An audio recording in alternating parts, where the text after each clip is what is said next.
Good morning વિદ્યાર્થી મિત્રો. ગઈકાલે અગાઉના લેક્ચરની અંદર આપણે જે નવું પ્રકરણ ચાલુ કરેલું છે, પ્રકરણ નંબર 8 ગુરુત્વાકર્ષણ, અને એમાં સાર્વત્રિક ગુરુત્વાકર્ષણનો નિયમ જોયો. એના પછી એક સરસ મજાનું ઉદાહરણ આપણે જોયું. મોસ્ટ ટાઈમ બી મેં કીધું હતું તે આજે ત્યાંથી થોડાક આગળ વધીએ. એમાં પૃથ્વીના કેન્દ્રથી આર અંતરે ગુરુત્વ બળનું વ્યાપક સમીકરણ મેળવી પૃથ્વીની સપાટી પર ગુરુત્વ પ્રવેગ જીનું સમીકરણ મેળવવું છે. આમ તો આપણને ખબર છે કે પૃથ્વી પર ગુરુત્વ પ્રવેગ કેટલો છે? 9.8 મીટર પર સેકન્ડ સ્ક્વેર છે પૃથ્વીની સપાટી ઉપર. ઉપર જાઓ તો ઘટે, નીચે જાઓ તો પણ ઘટે. તો આ પૃથ્વી ઉપર ગુરુત્વ પ્રવેગનું સૂત્ર આપણે તારવવું છે. કેમ 9.8 મળ્યું છે? તો એ સંદર્ભમાં આપણે થિયરી જોવાની છે. જો કે આ સાલ અભ્યાસક્રમમાં આ પ્રશ્ન ઓમિટ કરેલો છે.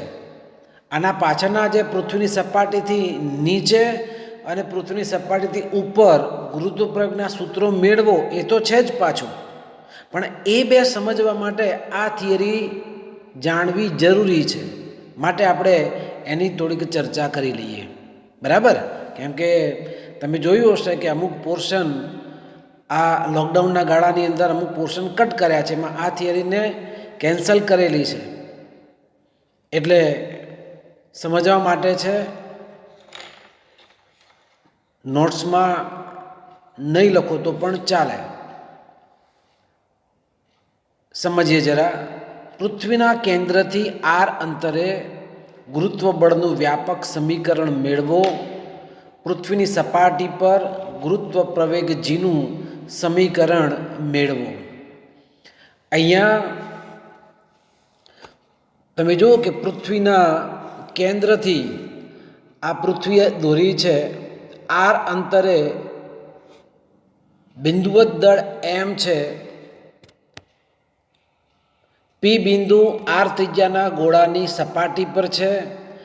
આર કરતાં વધુ ત્રિજ્યા ધરાવતા કવચો માટે પી બિંદુ અંદર રહેલું છે. આમાં તેઓ કોઈ બળ લગાડતા નથી. તમે આકૃતિ જોઈ? એમાં આ વચ્ચેનું બિંદુ છે કેન્દ્ર, અને એમાં એ આ આર ત્રિજ્યાનું એક ગોળાકાર પૃષ્ઠ બતાવ્યું છે, અને એના ઉપર એટલે આ ત્રિજ્યા છે સ્મોલ આર દર્શાવી છે, અને અહીંયા પી બિંદુ આપેલું છે, અને પી બિંદુ પાસે એમ દળનો કોઈ બિંદુવત પદાર્થ ઘટક ત્યાં રહેલો છે એમ આપણે વિચારીએ. ફરી જુઓ આકૃતિની અંદર, મોટી કરીને બતાવું ખ્યાલ આવશે. આવું એક વર્તુળ, કેન્દ્ર, અહીંયા આ પી બિંદુ આપેલું છે કે જ્યાં એમ દળનો એક બિંદુવત પદાર્થ ત્યાં રહેલો છે, બરાબર? ઓકે. હવે આ વર્તુળ કે જેની ત્રિજ્યા કેટલી છે? આર ત્રિજ્યા છે. આનું કેન્દ્ર છે ઓ. હવે ત્યાંથી સ્મોલ ડી અંતરે આવા બધા અલગ અલગ વલયો છે, વર્તુળો છે, તમે વિચારી શકો, બરાબર? તો આ અંતર છે આપણું ડી. હવે આના કારણે અંદર કોઈ બળ એવું લાગતું નથી, એ આપણે અહીંયા જોવાનું છે. ઓકે. આટલું અંતર આર લીધું છે, જ્યારે આટલું અંતર છે એ કેટલું છે? આર ઈ, એવું આપણે અહીંયા દર્શાવ્યું છે, અને આ અંતર છે આપણું ડી, બરાબર? ચાલો હવે અહીંયા જુઓ. પૃથ્વીના કેન્દ્રથી આર અંતરે બિંદુવત દળ એમ છે. પી બિંદુ આર ત્રિજ્યાના ગોળાની સપાટી પર છે. આર કરતાં વધુ ત્રિજ્યા ધરાવતા કવચો માટે પી બિંદુ અંદર રહેલું છે. આમાં તેઓ કોઈ બળ લગાડતા નથી. તમે જોયું કે અહીંયા આ પૃથ્વીની સપાટી દર્શાવી છે, લખ્યું છે ને પૃથ્વીની સપાટી, અને એની અંદર આ એક સ્મોલ આર ત્રિજ્યાનું વર્તુળ દર્શાવ્યું છે. એટલે આકૃતિ આપણે બરાબર સમજી લેવાની. પી કણના પી પાસે જે કણ આવેલું છે એનું દળ છે સ્મોલ આર. બરાબર, કેટલું છે? Small R. પછી આર ત્રિજ્યાનો જે ગોળો છે એનું દળ છે એમ આર. આર એટલે સફિક્સ રાખ્યું છે. તો એના ઉપર લાગતું બળ કેટલું? હવે ગુરુત્વાકર્ષણનો નિયમ, ગુરુત્વાકર્ષણનો નિયમ શું છે? એફ બરાબર જી m1 m2 upon R square. અહીંયા જી, અહીંયા પી પાસે કણનું દળ છે એમ, અને આ જે ભાગ છે ગોળો એનું દળ છે M R, capital M R, એટલે કે આર ત્રિજ્યાના ગોળાનું દળ, અને છેદમાં એ અંદરના ભાગની ત્રિજ્યા કેટલી હતી? આર સ્ક્વેર હતી. તો આટલું બળ લાગે સમીકરણ નંબર 1. સમીકરણ નંબર 1. હવે પૃથ્વીનું દળ કેટલું? તો પૃથ્વીનું દળ એટલે એમ ઈ. હવે તમે જાણો છો કે પૃથ્વી છે એની દ્રવ્યની ઘનતા ધારો કે રો છે, પૃથ્વીના દળની ઘનતા રો છે. તો ઘનતા બરાબર દળ ભાગ્યા કદ, ઘનતા બરાબર દળ ભાગ્યા કદ.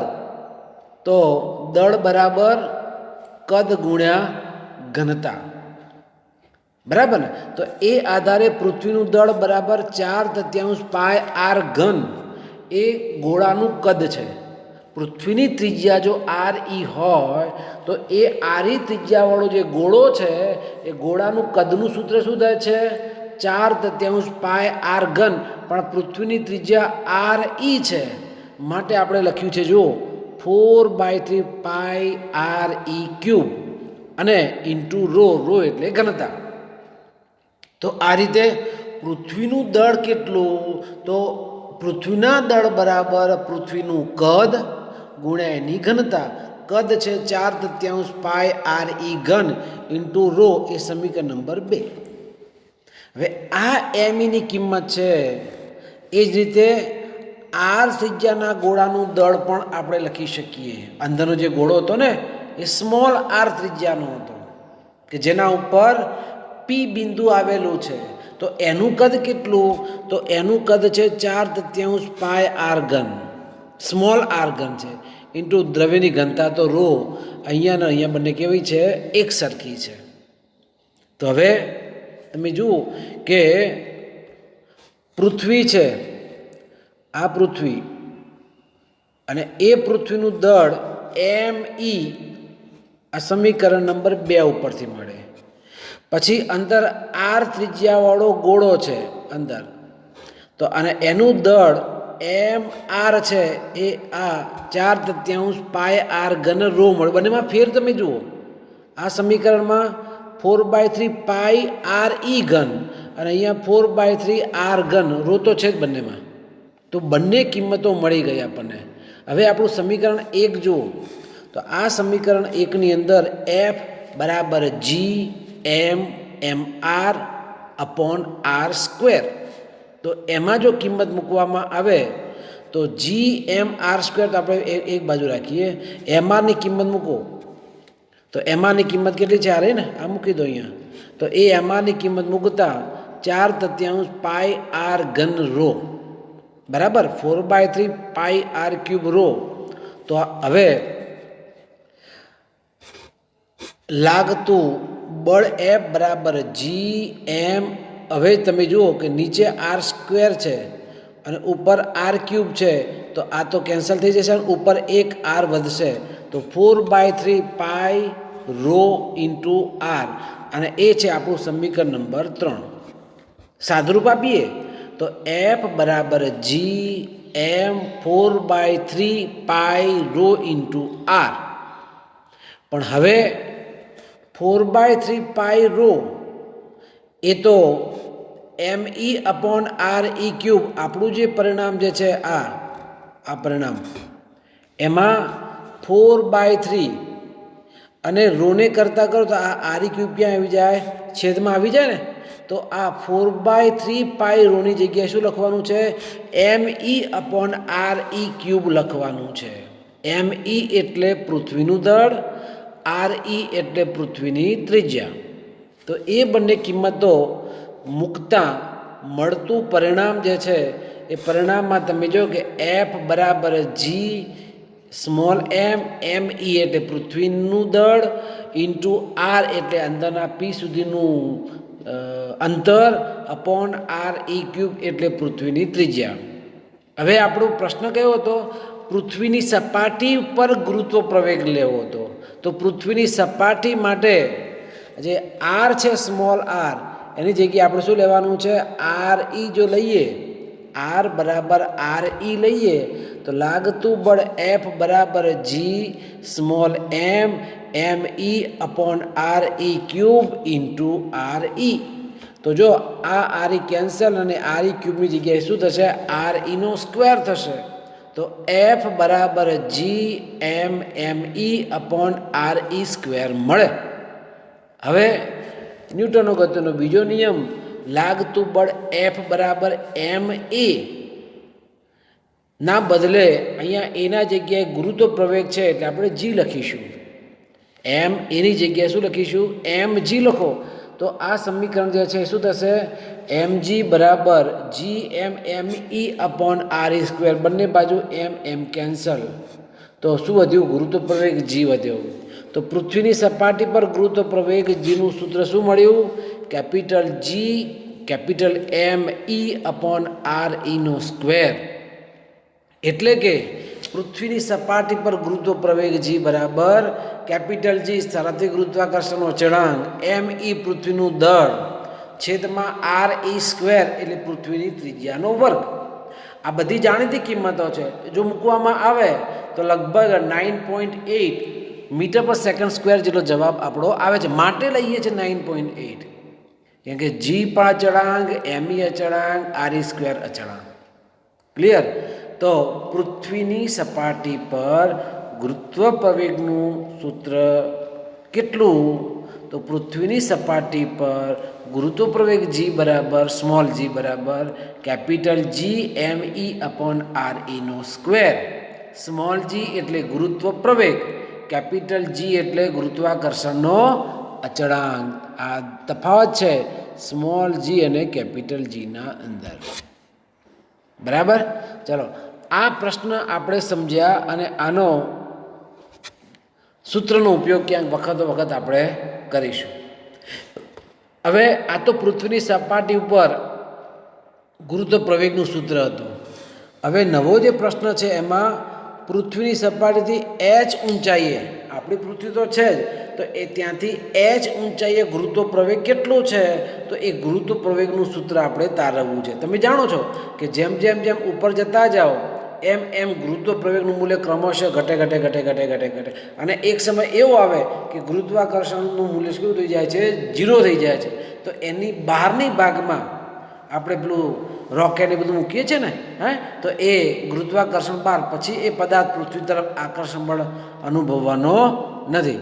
તો આપણે એ મેળવવું છે કે પૃથ્વીની સપાટી પર તો પ્રવેગ આપણે અગાઉના સૂત્રમાં મેળવ્યો GME/RE². તો પૃથ્વીની સપાટીથી h ઊંચાઈએ ગુરુત્વ પ્રવેગ કેટલો છે એ આપણે સૂત્ર તારવવું છે. તો તમે આકૃતિમાં જુઓ કે ધારો કે RE ત્રિજ્યા અને ME દળવાળી જે પૃથ્વી છે અને એ પૃથ્વી માટે h ઊંચાઈએ P બિંદુ પાસે M દળનો એક બિંદુવત કણ વિચારો.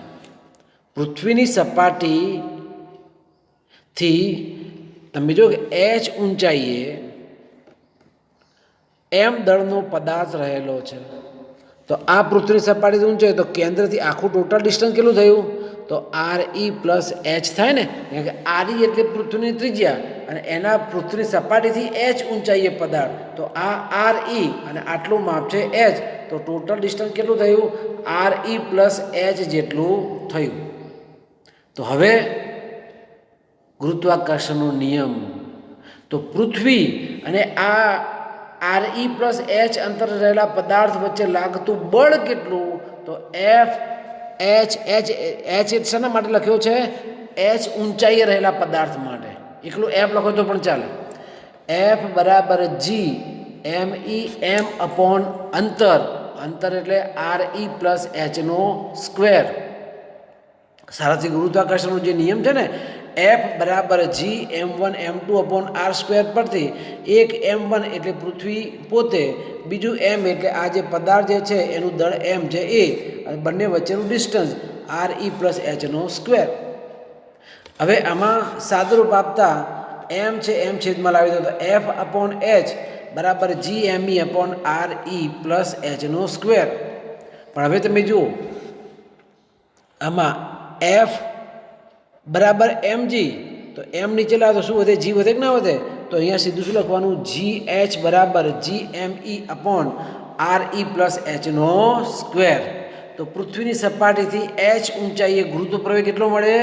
GME અપોન RE પ્લસ Hનો હોલ સ્ક્વેર. પરિણામ નંબર આપણું 1.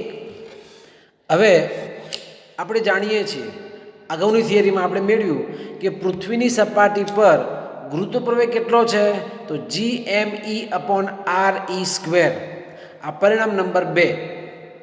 બરાબર. તો પૃથ્વીની સપાટી પર ગુરુત્વ પ્રવેગ GME અપોન RE સ્ક્વેર અને પૃથ્વીની H ઊંચાઈએ કેટલું સૂત્ર છે? આ સમીકરણ number 1 GME upon RE plus Hનો હોલ સ્ક્વેર. આ પરિણામ નંબર 1 અને આ આપણું પરિણામ નંબર 2. એનો ગુણોત્તર લો. શું લેવાનું? બંનેનો ગુણોત્તર લેતા તો GH અપોન GRE બરાબર GME અપોન RE પ્લસ Hનો કે છેદમાં તો ઉપર RE સ્ક્વેર અંશમાં જતો રહેશે, RE સ્ક્વેર અપોન GME. બંને બાજુ ઉપર નીચે GG કેન્સલ, ME કેન્સલ. તો હવે GRE બરાબર આની જગ્યાએ આપણે G જ લઈ લઈશું. તો GH બરાબર G અહીંયા RE square upon RE plus Hનો સ્ક્વેર. તો GH છેદમાં છે, પેલી બાજુ આપણે આ GREની જગ્યાએ આપણે G મૂકીને પરિણામ મેળવ્યું.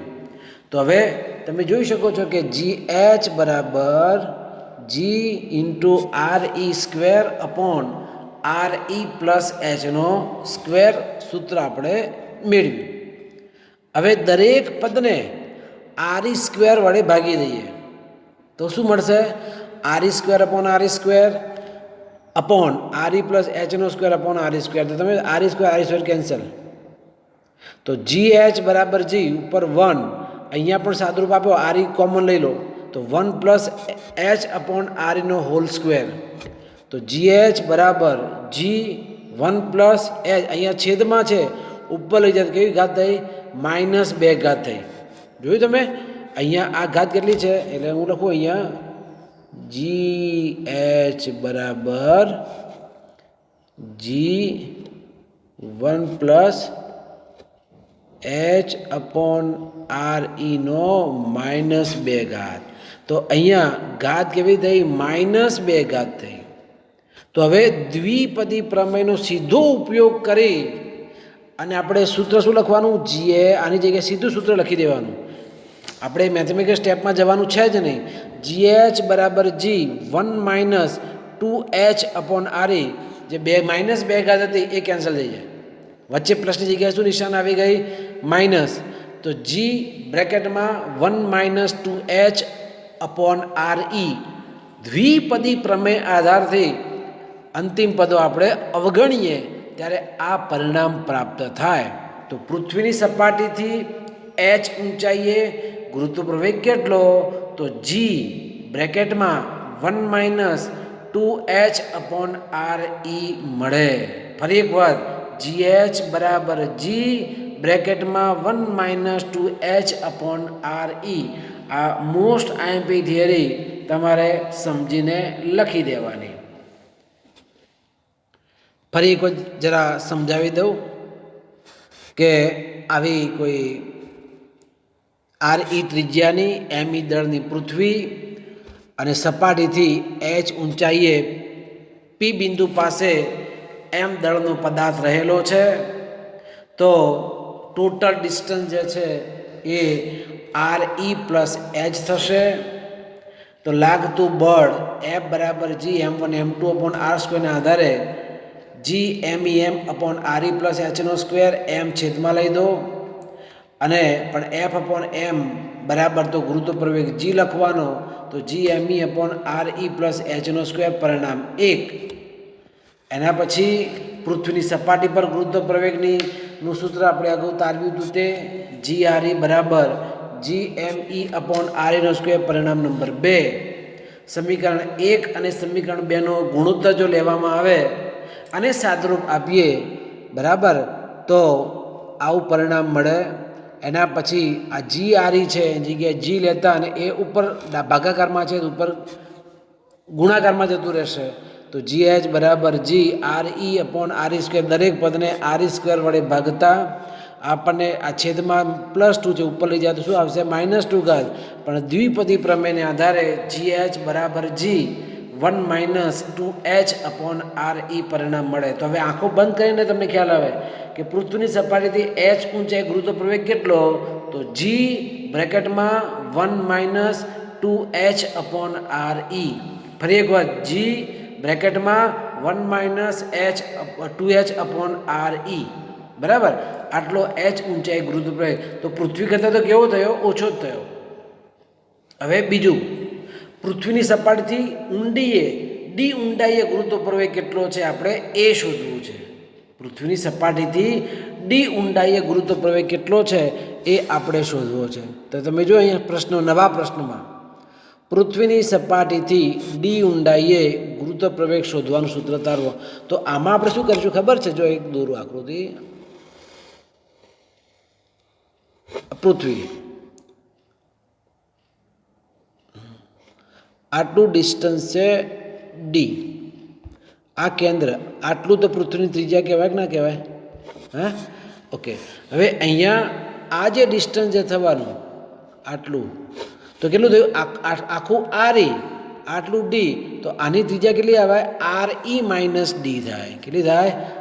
RE - ડી થાય. તો ધારો કે અહીંયા ડી ઊંડાઈએ પી બિંદુ છે ને અહીંયા એમ દળનો પદાર્થ રહેલો છે. તો અગાઉ કર્યું એ જ પ્રમાણે દળ આપણે શોધીશું બરાબર. ધારો કે પૃથ્વીની ઘનતા n રો હોય તો RE - ડી ત્રિજ્યાના ગોળાનું દળ કેટલું એને આપણે MS કહીએ તો 4/3 પાઈ r ઘનની જગ્યાએ RE - ડીનો ઘન ઇન્ટુ રો પરિણામ 1. અને અગાઉ થિયરીમાં મેળવ્યું ને પૃથ્વીનું દળ કેટલું છે ME બરાબર 4/3 પાઈ RE³ ઇન્ટુ રો પરિણામ નંબર 2. તો RE - ડી ત્રિજ્યાના ગોળાનું દળ 4/3 પાઈ RE - ડીની 3 ઘાત રો સમીકરણ 1 અને પૃથ્વીનું દળ ME બરાબર 4/3 પાઈ RE ઘન રો અને આ સમીકરણ નંબર 2 અને આ સમીકરણ 1 અને સમીકરણ 2 નો ગુણોત્તર લઈ લો તો MS/ME બરાબર RE - ડીનો ક્યુબ અપોન REનો ક્યુબ 4/3 પાઈ ઉપર નીચે શું થઈ જવાના કેન્સલ થઈ જશે. તો MS/ME બરાબર RE - ડીનો ક્યુબ અપોન RE³ મળે. તો હવે એના આધારે MS તો અંદરનું જે RE - ડી ત્રિજ્યાનો ગોળો હતો ને એનું દળ કેટલું મળે તો RE - ડીનો ક્યુબ અપોન RE³. આ ME પૃથ્વીનું દળ છે ઉપર ક્યાં ગયું ગુણાકારમાં જતું રહ્યું. તો અંદરના ગોળાનું દળ MS બરાબર RE - ડીની 3 ઘાત છેદમાં REની 3 ઘાત ગુણ્યા ME. આ તો દળ શોધ્યા.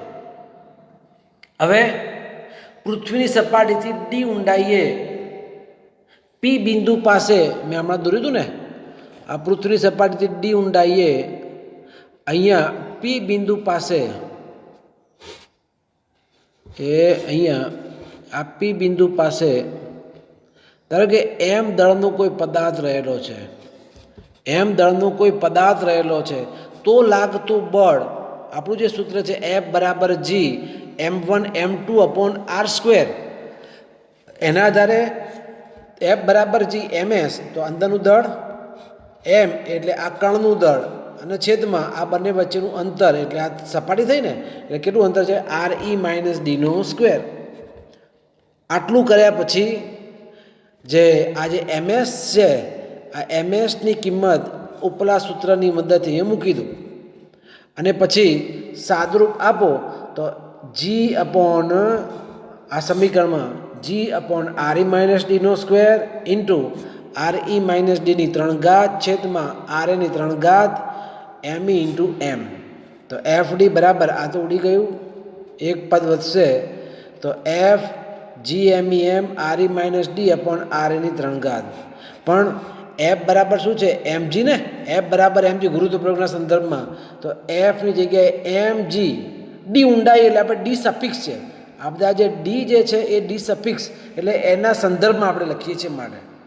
તો G M E M R E minus D કે બંને બાજુ એમ એમ કેન્સલ, તો જી ડી બરાબર G M E upon R E minus D upon R એની 3 ઘાત. જો છેદમાં અહીંયા કેટલા છે આર એની 3 ઘાત છે, તો એનું વિભાજન કરો, એક બાજુ આર એની 2 ઘાત, એક બાજુ માત્ર આર એ લઈ જઈએ, કેમ કે 3 ઘાતની જગ્યાએ વિભાજન કરી શકાય ને, 2 ઘાત ગુણ્યા 1 ઘાત. તો એ સંદર્ભમાં જી એમ ઈ અપોન આવું લખવાનું કારણ પણ છે, G M E upon R ઈનો સ્ક્વેર અને છેલ્લે R E minus D upon R E. પણ G M E upon R E square એ તો શું છે, પૃથ્વીની સપાટી પરનું ગુરુત્વ પ્રવેગનું સૂત્ર આપણે તાર્યું હતું આજે શરૂઆતમાં. G M E upon R E square તો શું લખવાનું, જી લખવાનું, R E minus D upon R E, R E common લઈને તમે સૂત્ર લખી શકો, જી ડી બરાબર small G 1 minus D upon R E. તો આ પૃથ્વીની સપાટીથી ડી ઊંડાઈએ, પૃથ્વીની સપાટીથી ડી ઊંડાઈએ ગુરુત્વ પ્રવેગનું સૂત્ર આપણને મળે. તો જી ડી બરાબર G 1 minus D upon R E મળે. એ પણ ઘટે, જો જી કરતાં 1 માઇનસ છે એટલે મૂલ્ય કેવું થાય, ઘટે. એટલે પૃથ્વીની સપાટી ઉપર 9.8 મીટર પર સેકન્ડ સ્ક્વેરનું સૂત્ર મળે, ઉપર જાઓ તો પણ ઘટે, નીચે જાઓ તો પણ ઘટે. પણ હવે ગુરુત્વ પ્રવેગ માટે તમે જોયો કે અહીંયા આ પૃથ્વીની સપાટી પર છે અને પૃથ્વીની સપાટી માટે અંદરના ભાગ માટે આ સુરેખ આલેખ છે, જ્યારે અહીંયા ચર ઘાતાંકીય છે. કેવું છે, ચર ઘાતાંકીય છે, વક્ર છે. આલેખ ખાસ ખાસ જો તમે જુઓ, આલેખ તમે જોયો કે પહેલાં કેવું છે, આમ આ જે છે આમ સુરેખ, પછી કેવો છે આવો વક્ર છે, એટલે ચર ઘાતાંકીય ધીરે ધીરે ઘટે, ગ્રેજ્યુઅલી ઘટે, અને આ એકદમ ઘટાડો થાય. તો આ અને આ આલેખમાં ફેરફાર છે. આ પૃથ્વીની સપાટી એટલે આ પૃથ્વીની સપાટી એટલે શું લખ્યું છે, આર ઈ લખ્યું છે, તો ત્યાં મહત્તમ છે. આ બાજુ ઘટે, આ બાજુ પણ એ ઘટે, પણ બંનેમાં ફેરફાર છે. તો જી ચલે છે આર, પહેલાંમાં જી ચલે છે 1 અપોન આર સ્ક્વેર. તો પરીક્ષામાં તમને પ્રશ્ન પૂછાય કે કયો આલેખ છે, તો ખ્યાલ આવવો જોઈએ જી ચલે છે આર અને પહેલાંમાં જી ચલે છે 1 અપોન આર સ્ક્વેર. હવે ખ્યાલ આવી ગયો. પૃથ્વીની સપાટીથી એચ ઊંચાઈ ગુરુત્વ પ્રવેગ કેટલો, પૃથ્વીની સપાટીથી ડી ઊંડાઈ ગુરુત્વ પ્રવેગ કેટલો, આ પણ નોટમાં એક વખત તમારે લખવાનું અને 2 વખત આ પણ તમારે હોમવર્કમાં લખવાની છે.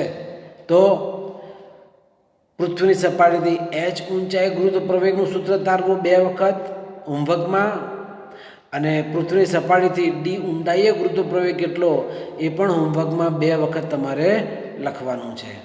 બરાબર. પછી આલેખ તમે સમજ્યા હશો, એ તો એક જ વખત લખવાનું છે. હવે ગુરુત્વીય સ્થિતિમાન કોને કહેવાય, તો અનંત અંતરેથી એકમ દળના પદાર્થને કોઈ ગુરુત્વ ક્ષેત્રમાં આપેલા બિંદુ લાવવા માટે કરવું પડતું કાર્ય એને ગુરુત્વીય સ્થિતિમાન વી કહેવામાં આવે છે. અમુક ટાઈમે ગુરુત્વીય સ્થિતિમાનમાં ફાઈ પણ સંકેત છે, ફાઈ. પણ આપણે અહીંયા સ્થિતિમાન માટે કયો સંકેત છે, વી લીધો છે. તો અનંત અંતરે રહેલા બિંદુવત પદાર્થ, કોઈ પણ પદાર્થ એકચ્યુઅલી, તો એને આપેલા બિંદુ લાવવા માટે ક્ષેત્રમાં લાવવા માટે કાર્ય કરવું પડે, એમને આવવાનો નથી. તો એ કરવું પડતું કાર્ય એ જ એનું સ્થિતિમાન વી. જો કાર્ય વધારે કરવું પડે તો સ્થિતિમાન વધારે છે. જેટલો પદાર્થ વધારે દૂર એટલું કાર્ય કેવું કરવું પડે?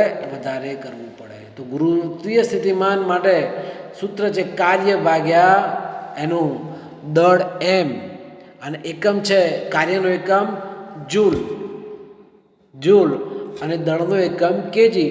તો ગુરુત્વીય સ્થિતિમાન એનો એકમ જૂલ પ્રતિ કેજી, એનું પારિમાણિક સૂત્ર m0L2T-2. યાદ રાખવાનું, ગુરુત્વીય સ્થિતિમાનનો એકમ જૂલ પ્રતિ કેજી, ગુરુત્વીય સ્થિતિમાનનું પારિમાણિક સૂત્ર m0L2T-2 છે. બરાબર.